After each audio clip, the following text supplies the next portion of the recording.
get it. What's going on, everybody? Welcome to the SchuZ Show. I'm your host, Zach SchuZ, Shoemaker. Joining me to kick off today's show is a man that holds a 10-1-1 record with 8 KOs. He goes by the nickname Big Steppa. That's Khalil Coe. Khalil, appreciate you taking time to come on today, man. Appreciate it, man. Thank you for having me on. Absolutely. Well, first things first, man. We're a couple of weeks removed now from probably your biggest fight of your entire career. You get your get back against Manuel. Can you take us through just your thoughts now as you've been able to reflect on that fight? Where do you think about that fight a few weeks out now? Um, it's something I should have done the first time, but I didn't have the strength to get the job done or finish it, you know what I mean? But I made sure going into camp the second time that we were 100% in shape and then ready, and we stuck to the game plan and got them out of there. I want to get into that fight, but I do want to give the whole story because obviously the past 6 months or so has been a little bit wild for yourself. And if we go back to the very first one, now you can kind of tell your story. And that's actually what I want to ask you about. But I know you were hospitalized 2 times prior to that fight. One as recently as about a couple of days, a couple of weeks, about 1 week removed from the fight. Can you just take us through everything that was going on leading up to the very first fight? Um, I was training, and like it would happen, like my body would like it would lock up and tense up, you know what I mean? Mm, Uh like from dehydration, they would say is you know what I mean? I went to the hospital, they gave me fluids the first time, and I went back to the gym and was training. And a couple weeks later, I say like a week before the fight, I had to get into a what do you call it, a ambulance from the right. gym, took me directly to the hospital. I had to stay overnight. I had a kidney infection due to the illness, rhabdo. So I had to flush out my kidneys overnight, and yeah, it was a big, headache. I was thinking about it throughout the camp and during the fight. When you're going through all this, training camp in and of itself is difficult. And then you talk about adding in all these other outside circumstances, and yet you still step foot in that ring, still decide to go out there and fight. Why were you so confident in yourself? Why did you say, you know what, even with all these outside circumstances, I'm gonna make sure I go out there and still put on a fight? Because it's like I know what I'm capable of. I'm gonna, regardless of what, I'm gonna give my all. I'm Right. not never gonna just, I don't want to fight. I don't want to, I want to put on the show for the fans. Give them something. Even the first fight, a lot of people say it was one of the most exciting fights they've seen. You Fair know what enough. I mean? And that's what I'm here to do. Going through your mind at that point in time, did it ever cross your mind? Did you ever consider stepping out of the fight, or were you all the way, all throughout it all, were you locked in saying, I'm gonna go out there and make that fight happen? No, I was locked in the whole time. All right. I was locked in. It was people telling me, "Oh, you don't have to take the fight because we were supposed to meet before." You know what I mean? And he had postponed the fight due to like a toothache or something like that. Mm-hmm. So it was just like, you know what? Why keep postponing it? Let's just make it happen. Let's just do it. You stepped foot in that ring that night. Obviously, didn't go exactly according to plan. Obviously, get dropped 4 times and you end up getting KO'd. If you were healthy heading up to that, if you didn't have all those different circumstances leading up to that fight, does that first fight go differently? Absolutely. You seen what happened the second fight Yeah. easily. I didn't even dig into my bag, honestly. Mhm. It was just easy. If it ain't broke, don't fix it. As you Right. see, the rounds progressed. I started to let my right hand go. I just started to get comfortable, Yeah. and it would have got worse. You know what I mean? They stopped the fight. That was one of the best decisions they could have made. Looking back at it, that second performance was masterful. There were some sequences that were beautiful that you did on your part out there. And I just want to ask, I mean, obviously there's a clear difference between the first outing and the second one. What percentage do you feel like you even were of yourself in that first one? I would say about 30 to 40%. Yeah. When you go through that situation, you're stepping in that ring, what was just going through your mind? As you're trying to go out there, still put on a show, and obviously you have all these circumstances going on. You're 30% of yourself. How are you able to have the mentality to say, you know what, I'm going to keep going forward with this? Because it's like we put in all this work in training camp, all the sacrifices we made. It's like Mm. you don't want to go in vain. You want to go out there and you want to perform. People are paying for tickets to come see you personally. You know what I mean? And then now all of a sudden you can't fight. So I would, or you can go, my bad. it's like you just don't want to let the people down. You don't want your friends, your family, your fans. You don't want to Mm. let them down. I have a ton of respect for what you just said there because I feel like for some boxers, it's not the same mentality. Some guys, either it's going to be for some reason, they don't have the mental toughness to go out there and fight in those type of situations. But some guys don't have the exact embrace or care, really charismatic caring for their fan base that you just talked about. Has that always been a part of you? Has that been ingrained in you? Did you develop that longer or kind of throughout your duration of your career? When did that come to be? There wouldn't be any me without my fans. You know what I mean? That's who come to see me, who support me, who like my videos, who comment. Those are the guys. Those are the people who push me and give me that drive. You know what I mean? So would you say inside you kind of always have an embrace for your fan base? That's something that's always going to push you forward to go out there and step out and show out for your fans then? Yeah, absolutely. Like even honestly, when I went to Mexico, I wasn't even expecting the amount of love that I got while I was out there. You know what I mean? Mm. Like there was a lot of embracing. And they kind of booed me after, but overall, it was a positive.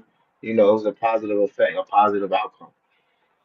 Well, let's hop into getting ready for your second fight. Obviously, things don't go according to plan in the first fight. You have to get yourself healthy. And that was all the way back, last year, November 9th of last year. Then you go out there and we know the performance you end up having later on. But when you're going through this training camp, what's in your mindset? Are you 100% healthy at that point? Just what was the second training camp like now for fight number two? Yeah, it was just more so me being, healthy. I Right, train hard every camp. It doesn't matter who I'm fighting. I train hard because you never know what they're capable of.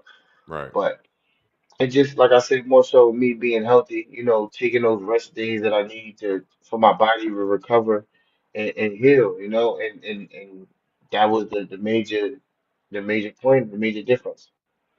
I want to ask you a little bit more about that. You talked about the fact that you train really hard. Now you incorporate a little bit more rest into your schedule, kind of getting yourself more healthy, allowing your body to recover.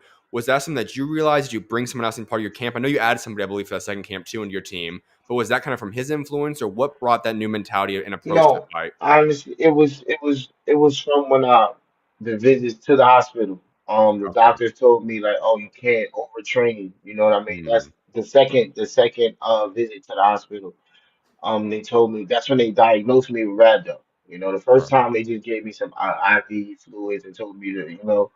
But when I came back the second time, that's when the doctor diagnosed me with rhabdo, and that's when they Gotcha. explained to me how to avoid it and how does it happen and what the causes and effects are.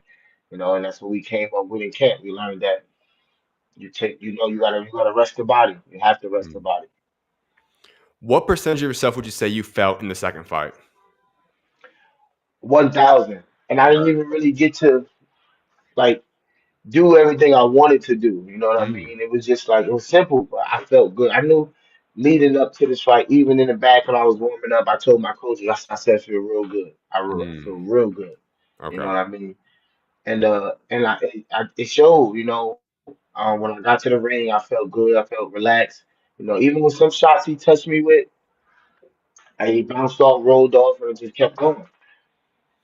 I want to ask about the mental standpoint leading to the second fight. Obviously, you're coming off your very first career loss, your first loss in a very, very long time. And obviously, there was a little bit of pressure in a sense, I have to imagine. Going out to his home in Guadalajara, in Mexico, was there pressure? Was there a sense of wanting revenge in your back of your mind? Or were you calm, cool, and collected mental wise? Or how was just the mental process throughout the past few months leading up to the fight?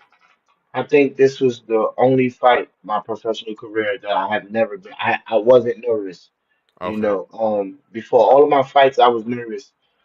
Like, not, I was, yeah, nervous. Yeah, it's nervousness. You know what I mean? But this fight, I was confident. I was real confident because I've Mm. been in there with him before, and I know what I'm capable of. You know what I mean? And I know that I wasn't 100%. So going into this fight, I was excited, man. I was excited. I was confident, and I was ready. Let's get into that fight then. And like I said, in my opinion, that was probably your career best performance, especially when you talk about the stakes involved, especially considering everything going on. When you look back on that fight, do you feel like you accomplished everything you wanted to? Is that 100% a successful night for yourself? Absolutely. I feel like the fact that he quit in the corner and on the stool Mm, made it all that more, spectacular. I went to Mexico, and that's not something that happens. When you're dealing with Mexican fighters, they're really prideful. They want to go out on their shield. You have to, yeah. but in order, like, there's you don't really see that often. You know what I mean? Let alone go to Mexico.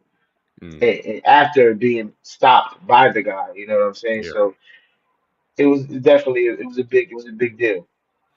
Is that your favorite fight of your entire career to this point? Um,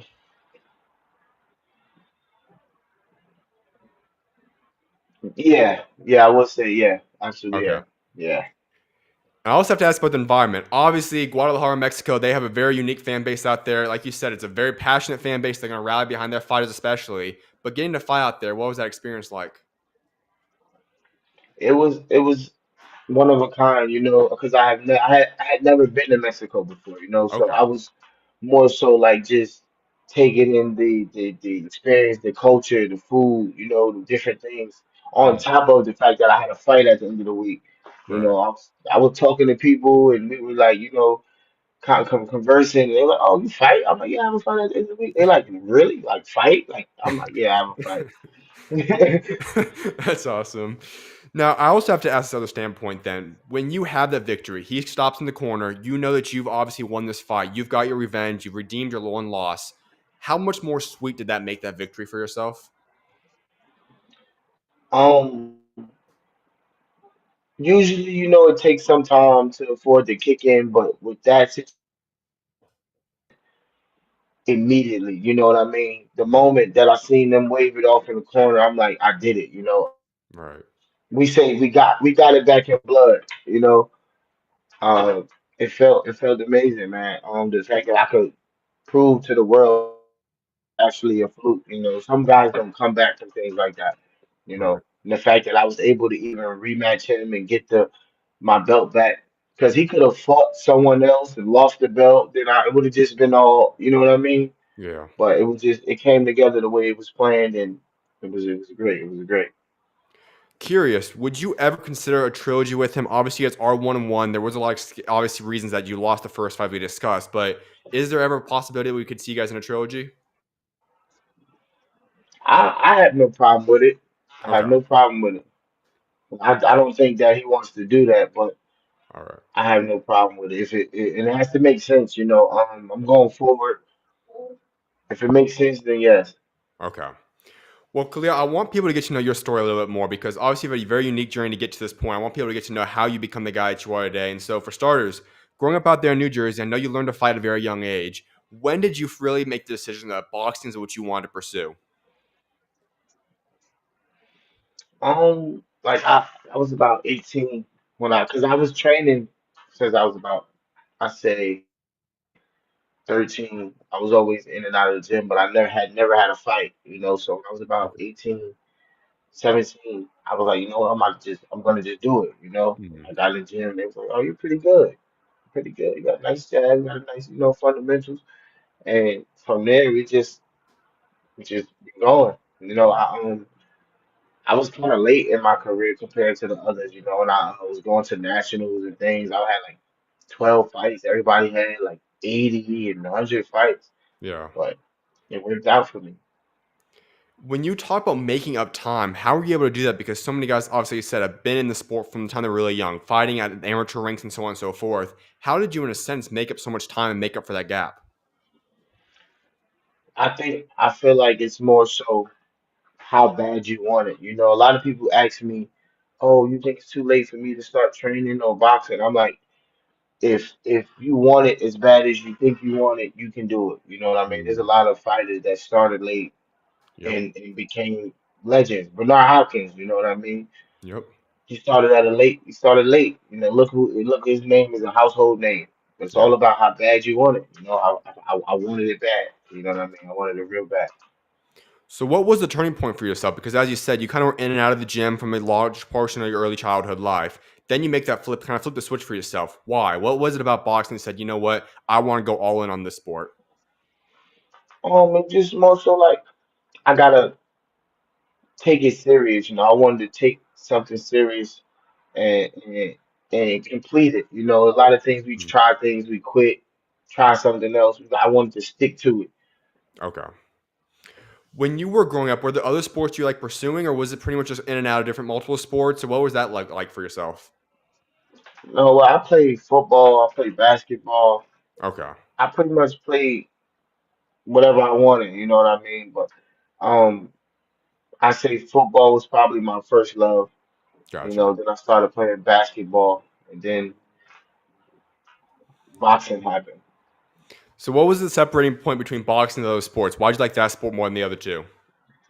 Because it was more so like when I went to spar, I would get beat up, and then I was like, you know what? Tomorrow I'm gonna go back, I'm gonna Okay. beat him up, So Okay. it more so came to like a revenge, and then it came a habit. Mm. Now I'm in the gym every day. Now I'm boxing. All right. Well, let's hop into the amateur career because you had a very accomplished career, especially considering the fact that you were not a long-term amateur career. One of the biggest moments, though, Chemistry Cup in Germany, you stopped two-time gold medalist Julio Cesar La Cruz, one of the most famous knockdowns and knockouts of your career. Take us through that fight right there with you. That was kind of the moment I feel like a lot of people learned your name. You got put on the map on around the world. What was that moment like for yourself? That actually was a crazy day. Me and my team, my fellow teammates, we were training for him, for that fight. We weren't expecting it to go that way, but that's what we wanted. You know what I mean? Mm, We uh we knew that we couldn't leave it into the judges' hands. It's La Cruz we talking about. You know what I mean? right. So when the shot, some people, if you listen to the video, you know what I mean. Mhm. And when it happened, it was just crazy. It was like, wow, I really just knocked this guy out. It was crazy. Was that a moment that you look back and say that was almost a solidifying moment for yourself where you realized you can do this, you can go on to do boxing at the highest of levels? Did that kind of click for yourself earlier on, or was that the turning point? Would you say? No, I feel like it happened already because there were I had like that was a nice knockout, but honestly, I had way more vicious knockouts leading up to that fight. It only blew up like that because of who he was. You know what I mean? Right, right. But I fought a lot of tough guys in that tournament. You know what I mean? And I knew I was ready before I got there. My training partners. I'm training with Jared Anderson, Troy Isley, Hmm. Keyshawn, Tiger Johnson. All these guys, we pushing each other. I knew I was ready. You know, When you talk about just growing up, because you're part of obviously the U.S. national team, and you get to be around all these different guys you just listed to. All these guys have accomplished so many great things in their careers already, still have bright futures. Seeing how all you guys have now panned out the pro ranks, what's it like seeing that? we were just having a conversation about it. It's crazy how we had conversations back in the day, like, yo, when we go pro, we gonna do this, we gonna wear this, and Mm, and it's like crazy that it's happening now, you know, and we really spoke this into existence. You know what I mean? right. We manifested it, and it's here. We really did it. I want to give a shout out to all of them, all the guys who actually stuck to their promise and did what they were supposed to do. What is it like representing your country? Because you talk about going out on this national stage at such a young age, representing the United States of America. What is that like? It's dope, honestly. Yeah. We built like this brotherhood, this bond. Like even when someone's fighting, you hear us on the sideline, we're screaming. Nobody has a voice after. Like Hmm. it's personal. Like I could win, but if my teammate don't win, we don't. It doesn't feel the same. You know what I mean? It's just. But when you go out there and you put on with your whole team and you represent for your country, Right. it's a big it's a big what you say accomplishment. It's a big Right. yeah, definitely. That is a unique component there because I feel like obviously when you talk about boxing, I know everybody has their teams and whatnot, but it's a little bit different when you actually are truly a part of a team where the team gets an overall total award together as well. What is it like when you do get that? Because it's really boxing is one of the only few combat sports, I should say, is the only like personal sport you really get. I guess tennis as well. But when you do get that team atmosphere, does that make it a little bit different? Absolutely. It pushes you. It's like, all right, I know my team waiting on me. After I go, he's gonna go. I have to set the tone to keep it. You know what I mean? All right, that's what we say before we fight. You set the tone, I'm gonna go, and he's gonna finish it. You know what I mean? And Yeah. we live by that. We gotta go in there and we make sure we try to do what we said we was gonna do. I feel like the only thing I can think of in recent memories, we had that 5-on-5 match room in Queensbury thing last year. When you talk Hmm. about that, and obviously I feel that's still a little bit different, but do you feel like that would be a unique thing where we should see more of those opportunities happen when you almost get to go into an event as a team? Definitely, I feel like that's it. I feel like it helps the because boxing is a lonely sport. I know we have coaches, we have but at the end of the day, there's only you in the ring. You don't have someone blocking for you. As a for football, I play running back. You don't have someone blocking for you so you can run. It's just Right. you and him in there. But to feel the comfort of you knowing that you have a team that's standing with you, it gives you it gives you strength, shall I say. Hmm. All right. Now, you did end up missing on the Olympic team. I know that's something you probably dreamed and aspired to be a part of. How was that process for you? Was that something that was difficult, or how did you handle that situation? I look at everything like everything happens for a reason, you know what I mean? Right. Uh, who knows where I would have been, Metro signed me, and they just been making it happen, ever since. Right. Well, obviously, you have a little bit of an issue before you go into your pro jump, and obviously end up serving about 16 months in jail for possession of weapons at that point in time. Can you take us Hmm. through that situation for yourself when you obviously had the aspirations of making a pro jump? All this stuff ends up happening for yourself. How did you handle that portion of your life? Um, it was hard. It was hard more so mentally because I know where I could have been, instead Mm, of where I was, all over of a wrong place, wrong time. You know what mm, I mean? And it's like I wish I could go back, but I can't, so I made the best of it. I got, like you said, I wound up serving 18 months. You okay. know what I mean? I got stronger mentally, physically, and spiritually. So I knew when I get out, they were gonna feel everything that they took. You know what I mean? And that's what I plan on doing. I want to ask you this because obviously, when you talk about the situation, you look back at it, you said you would wish you wouldn't have had to go through that, but you did go through it, and obviously, you were able to learn some things. I feel like, what would you say? How did it help you? What's the positive you could look at that? What were some of the benefits that you grew in as a man, as a person, even that impacted your boxing career from that season of life? It just told me like just to with my mom, she said straddle the fence. In this sport, you have to be a gym rat, and if you're a gym rat, guess what? You can't be anywhere else to get in trouble. You know what I mean? Or any Mhm. situations. If you're a gym rat, you're not doing nothing but training and getting better. You know what I mean? You have no room for anything else. These are the time that we need to lock in and take this serious. You know what I mean? Because nobody wants to get punched in the face and in the head forever. You Right. know what I mean? So take advantage of this time, the window that you have, and get the job done, man, and get up out of there.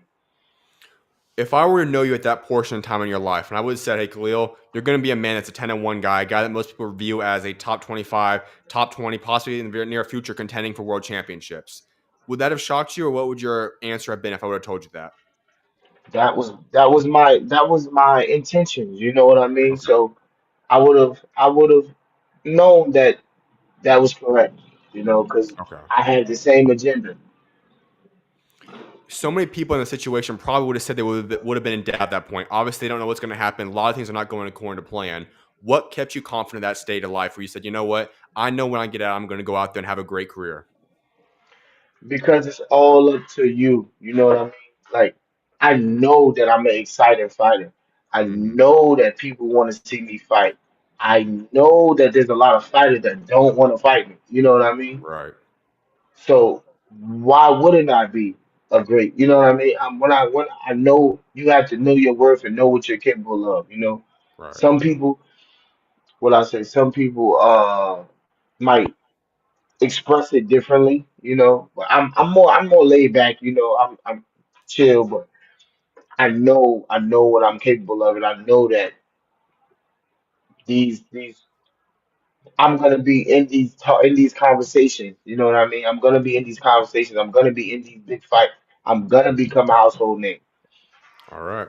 Well, let's hop into that pro career now. You get into you sign with Matchroom, Eddie Hearn.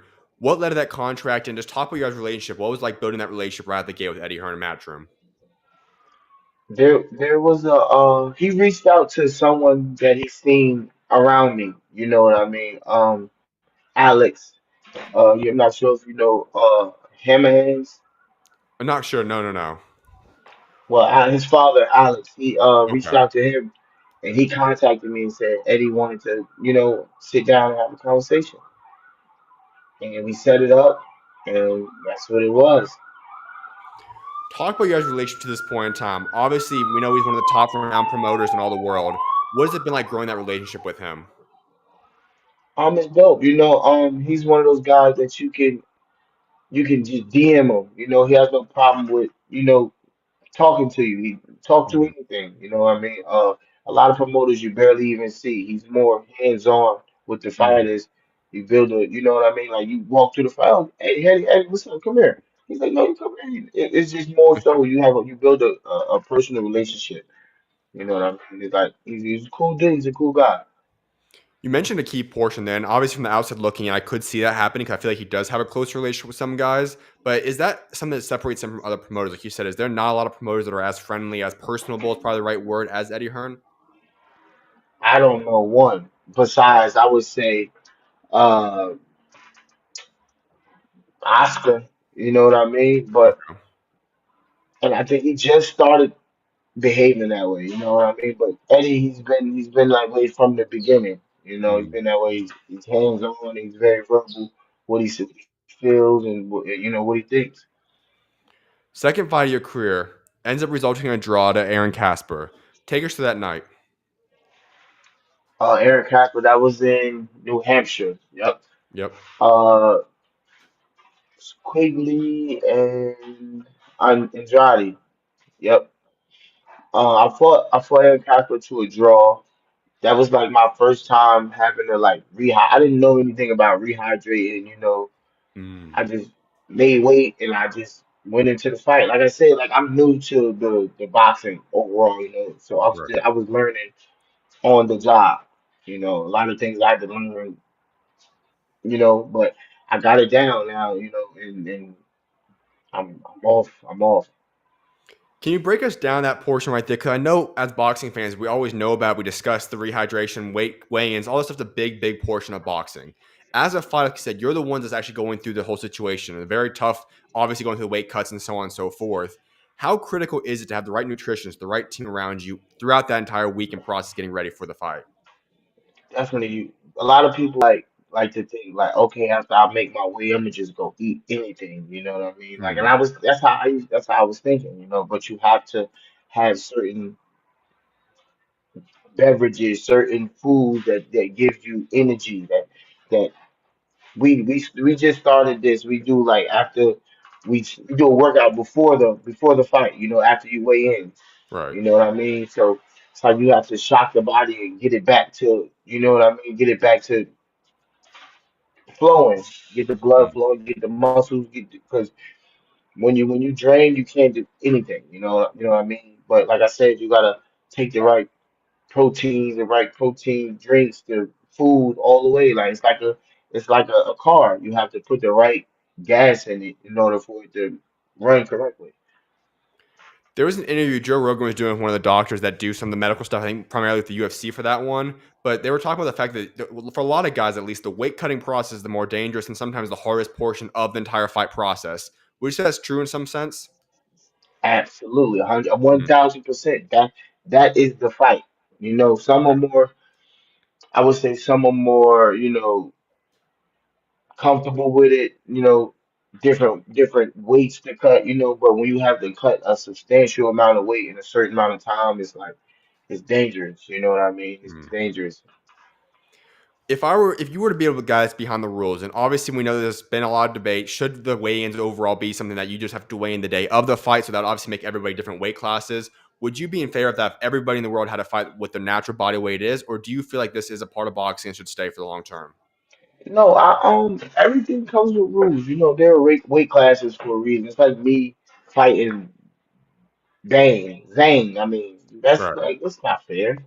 You know what I mean? It's not fair, but it gives order to the sport. You know what Right. I mean? It gives order.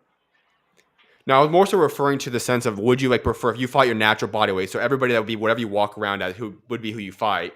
Would that be something you'd like to see implemented, or do you feel like overall the weight cutting process should stay in place? No, I feel like the weight cut process is stay in place.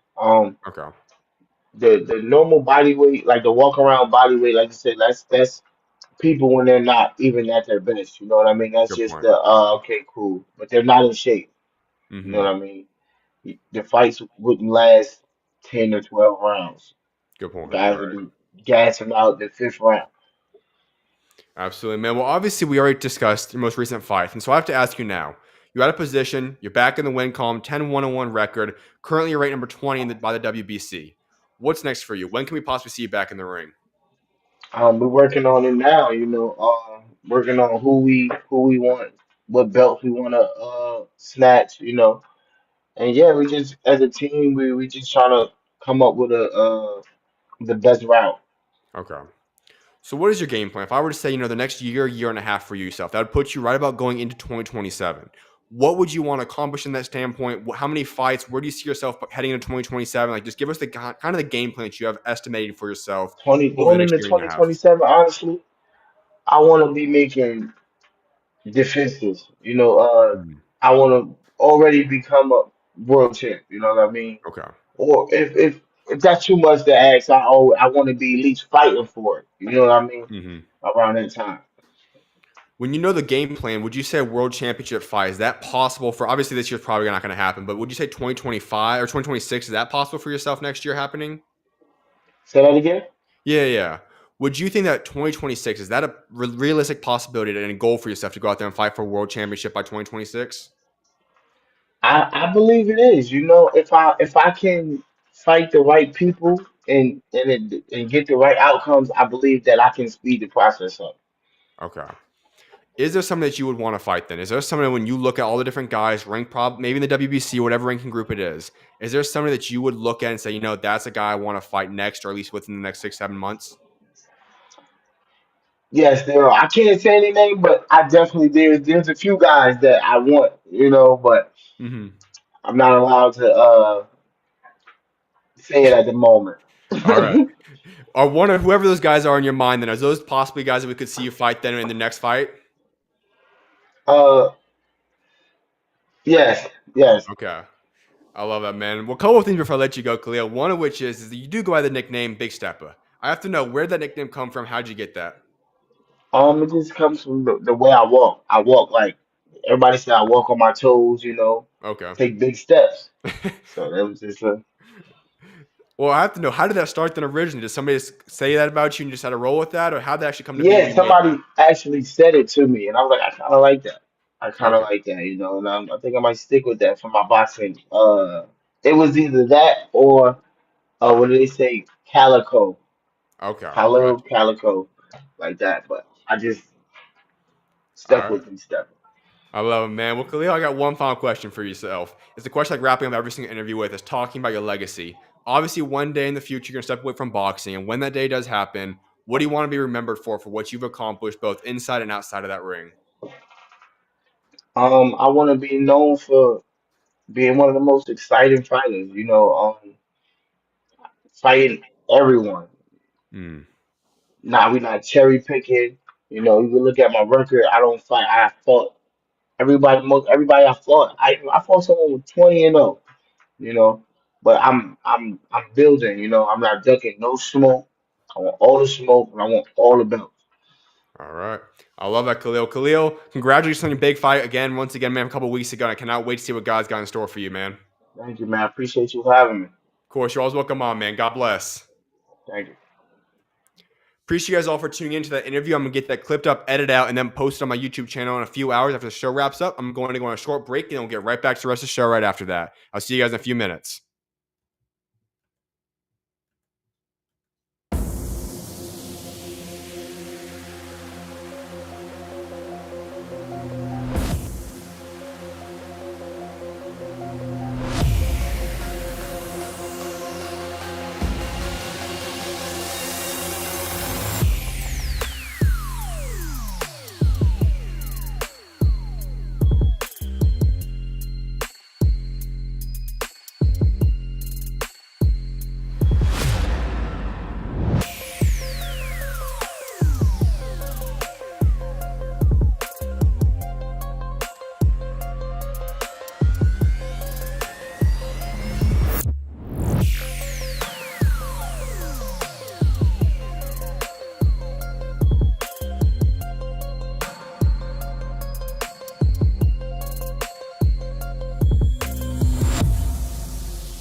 What's going on, everybody? Welcome back to the SchuZ Show. I'm your host, Zach SchuZ Shoemaker. So, for anybody that wants to ask any questions, comments, or whatever it might be, make sure to leave those in the chat, and I'll make sure to get into that as I go throughout the remainder of today's show.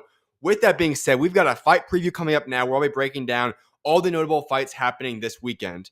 We're going to kick it off with the upcoming fight happening in the UK in Birmingham tomorrow. Khalil Yafai will be fighting Yafai-Rodriguez Jr. for the WBC interim flyweight title. Yafai is 9-0 with 7 KOs. He'll be defending his WBC interim flyweight title against former unified minimum champion Yafai-Rodriguez Jr. in a big fight going down in Birmingham tomorrow. For Yafai, he's a guy that has been an Olympic gold medalist, and he's coming off a very dominant stoppage against Sonny Edwards. While Rodriguez is a very battle-tested Mexican veteran, he has gone the distance with Junto Nakatani, Kazuto Ioka. He is a very good fighter. So this is a massive fight going down tomorrow from my time in the morning / early afternoon. With that being said, to give a breakdown of these two guys, Yafai's a man that's relentless pressure, high volume puncher, and sharp body work, while Rodriguez is very durable and has great experience in the professional ranks. Now, this could be a massive fight for Yafai. If he comes out and wins this fight tomorrow, he could set himself up for a fight against Taraji if and or when that fight is to happen.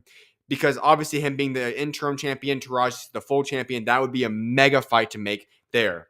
Rodriguez believes that Yafai has never faced someone with his power and experience, and that will be a massive dividend in this fight now. Who would I see having this fight go down and be the victor? I believe that Yafai will win by decision. This is going to be a tough fight. If Yafai goes through and performs in this fight the way that we think he can, or at least I think he can, this will solidify himself as a guy that can move forward and get himself in the ring with a guy like Taraji or one of his other top champions. This will be a massive fight going down, so I do believe Yafai will come out victorious tomorrow. Also on that fight, you have Peter McGrail fighting Inet Beluda for the super bantamweight clash. This will also be a solid fight as well. McGrail is a former Olympic champion. I believe this fight will be a close decision for McGrail. This is a fight where it's a late replacement. Ioka just came in a couple of weeks ago, so it's going to be a little bit interesting on that standpoint. However, I do have McGrail still coming out victorious in this fight. Another fight to keep an eye on. Conor Walker and Liam Taylor for the British welterweight title. Conor Walker's 15-3-1, 6 KOs, defending his British welterweight title against Liam Taylor, who is a man that holds a 28-2-1 record. He also has 14 KOs in his resume as well. This will be an interesting fight.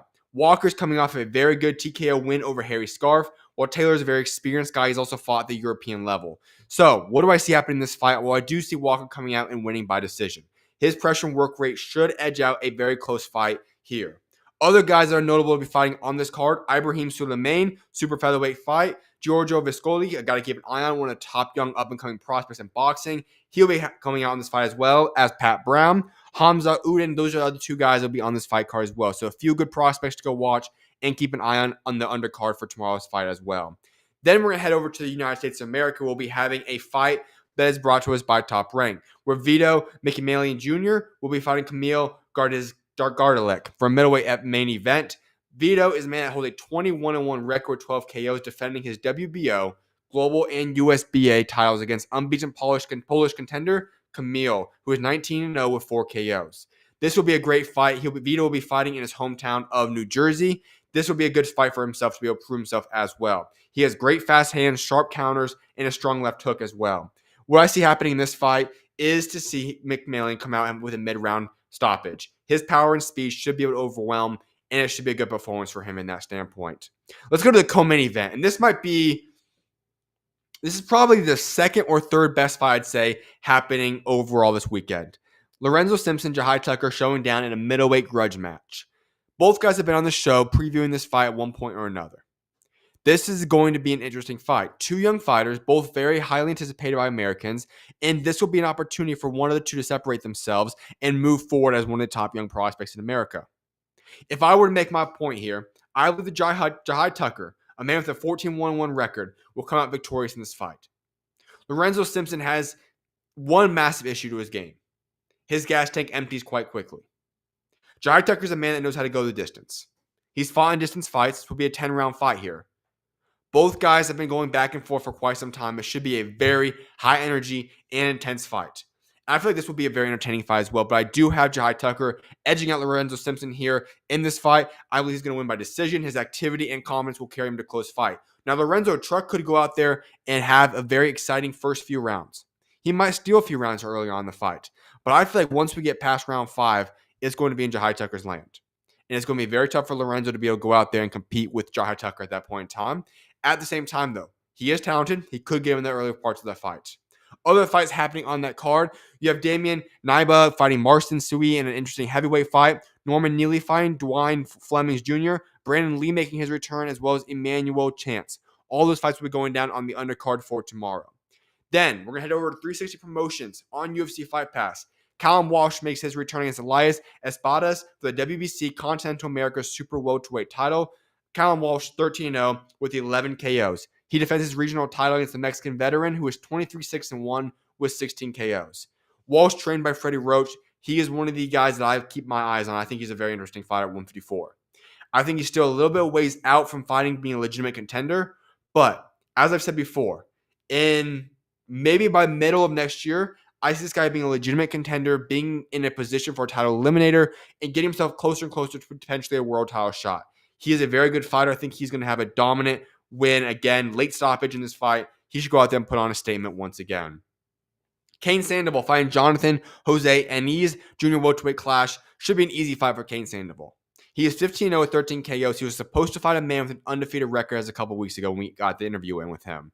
However, things have now shifted. Kane Sandoval is now having a new opponent, a man that has a 31-18 record. Should be an easy win, statement win from Kane Sandoval. I don't see it being much of an issue for him at all whatsoever.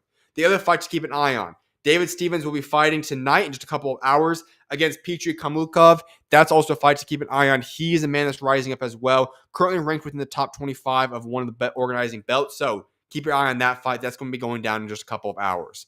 I'm going to go on a short break now, and then we'll get right back into the show in about 2 minutes to wrap it up with some boxing news. I'll see you guys very shortly.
Welcome back to the SchuZ Show, everybody. Let's get into some boxing news.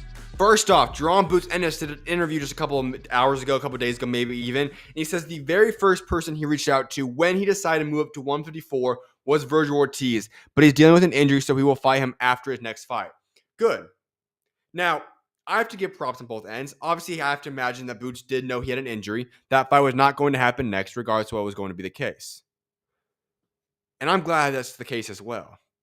I've said this a couple of days ago. Virgil Ortiz Jr. and Boots Ennis will be one of the biggest fights to make in America when both of them are world champions. And I don't think that's a really big if, it's a matter of when. Virgil Ortiz and Boots Ennis will both be world champions eventually. Make that fight a unification when it's ready to go. That would be one of the biggest fights to make in America. We don't need to see that fight right now. Give it a little bit of time to develop. I'd say wait till summertime next year. Boots Ennis should be able to get himself in a position to become a mandatory or at least the interim or something along those lines at 154. Specifically underneath the belt that Bud currently holds, which will be vacated if he decides to retire and move on. That's his route. Virgil has a very similar route where he can easily become world champion within the next year.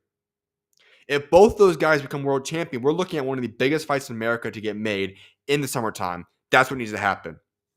Confirmed, Yankee Rivera will face Angelino Cordova for the WBA interim flyweight title, as well as Jermaine Ortiz will take on Steve Claggett in an MVP doubleheader August 23rd in Orlando live on DAZN. Great fight, great matchmaking. Both of them are great. Now, I don't really get why Yankiel Rivera and Angelo Cordova fight's going to be for a title, the interim title, but it is what it is. So forth with that. Although both those fights are great fights, exciting fights as well. Let's get into a couple other things. First and foremost, there was a picture that emerged yesterday. Turki Al-Sheikh, Canelo Alvarez, Bud Crawford. They're whining and dining, having some fun out there in Saudi Arabia before they go out for the press conference that I'm going to discuss right after this. And I realized it's caused quite a bit of controversy on X recently. On one side of the table, you have a bunch of people that look at this picture and say, hey, we want a grudge match. We want two guys that don't like each other. We want two guys going after it, bickering with each other over the duration of this build-up process. We don't need them eating together. On the other side, you have a bunch of people out there saying it's not that big of a deal. You might ask, where do I fall in line with that? Well, I fall more in line with the second thing I just said. Under one circumstance, though. I'm okay with them going out there eating. We are about 3 months out from the fight. It doesn't mean it had to be a peaceful meeting. But at the same time, we have to recognize this. All fights that get negotiated and make happen, there's going to be a process in which they do meet with each other. Now, is it always going to be a photo op that gets posted to the real world? Not always. But very often, boxers are going to know each other prior to the fights. There's not too many. I feel like there's a lot more grudge matches that people think are grudge matches that are not really that story. That they're just put together by promoters, put together by the fighters to make a lot of money. And I feel like this is a situation that at the end of the day, these two guys respect each other. They know they're great fighters. But here's one other component I'm going to say. Have we ever known Bud Crawford to be a guy that's going to lead trash talk? That's going to be an incredible A-level trash talker and fight builder? Not really. Bud is a very laid-back dude that does not use his mouth too often. And we have to recognize this about fighters, and really all athletes in general, but specifically combat sports fighters. They know how to flip the switch better than anybody. They know the mindset that they can have when they get inside of a ring, as well as the mindset they're going to have when they get outside of that ring. And they can flip that switch quite easily. So these two guys having dinner just a couple of days out or a couple of months out before the fight goes down is not a big deal to me. If you don't think that Bud Crawford and Canelo will be able to flip that switch by the time they step foot in that ring, you're out of your mind. These guys will be A-okay. They're just eating food right now. Turki Al-Sheikh probably were forced to, let's be honest. And then they're going to go make sure they flip that switch going forward. I have seen no problem with that whatsoever. Now, let's hop into the press conference that just got wrapped up a few hours ago. There's somebody, and I'm sure those that are on boxing Twitter know exactly who I'm talking about right now, that want to go out there and act like this is not a big fight. Whether we like it or not, whether you think it's a good fight or not, Bud Crawford Canelo Alvarez is the biggest fight of 2025. No ifs, ands, or buts. The magnitude of this fight is huge. Absolutely massive, because you have one of, if not the biggest brand in all sports, all combat sports right now, and especially boxing, Canelo Alvarez, as well as one of the pound-for-pound greats in American star in Bud Crawford. This is going to happen in Las Vegas, at the Las Vegas Raiders Stadium. You cannot tell me this fight's not going to be massive. Absolutely not. This fight will be mega. And this press conference today only solidified that statement. When you look at all the different broadcasts, because they were broadcast on the just off the top of my mind, you had WWE, you had Ring Magazine, you had ESPN, you had, I believe ESPN, maybe that's not a mistake. DAZN, I should say. DAZN, not ESPN. DAZN was on this one. And you also had UFC. You had all the different platforms. When you tally up all those platforms, 90,000 people, a little bit over that, were tuned into the press conferences today. You cannot tell me that that's not a massive number. Both boxing fans that just are going to watch the fight because we watch all boxing fights, as well as the casual fans, are all going to get behind this fight. And even it's going to branch out a little bit more. Because of the promotion done for this fight, fans outside of just combat sports as a whole are going to tune in to watch this fight when it happens and goes down on September 16th. This is a massive fight, and the press conference only solidified that. However, let's break down what happened in this press conference. I said a moment ago that Terrence Bud Crawford, he's not a man that's very good with his mouth. And I mean that no diddy. But let me go a little bit further what I mean there. Terrence Bud Crawford's not a great trash talker. When you talk about Bud Crawford, he's an excellent fighter, pound for pound great, so on and so forth. But he's not been a man that's always been excellent at building up fights. Part of the reason why his brand is not that big. For a guy of his stature and status, not having the following, the brand that he does have right now, is large part because he's not good at building up fights. That's just who he is. There's no problem with that. He loves fighting, and that's his job, and that's what he takes care of. But Canelo Alvarez has been much more accustomed to knowing how to be in big moments in his career. He's already dealt with one of the greatest of all time in Floyd Mayweather. He's been on massive stages in his career with massive press conferences. And when you looked at the press conference today, Canelo Alvarez, he cooked Bud Crawford in that press conference. And I'll be someone that says this, to be honest with you guys. I don't value or view press conferences as highly as a lot of people do.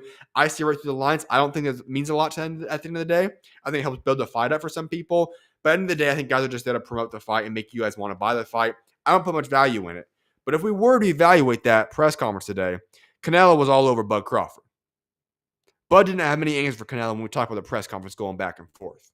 And the biggest moment I'll say is this. When Canelo Alvarez said that he knows that Turki Al-Sheikh is in Bud Crawford's corner.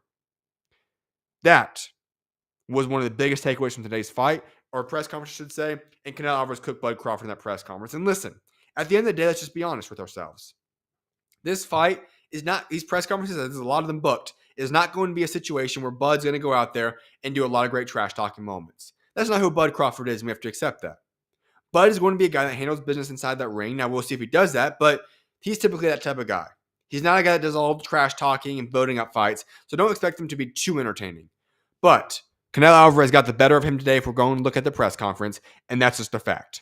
Let's go into the final news I want to get into to wrap up today's show, and that is that Gervonta Davis decided to go on X last night and go back and forth with quite a few people. Tank does this thing every once in a while where he goes on X and just goes off on some folks. Last night was one of those nights.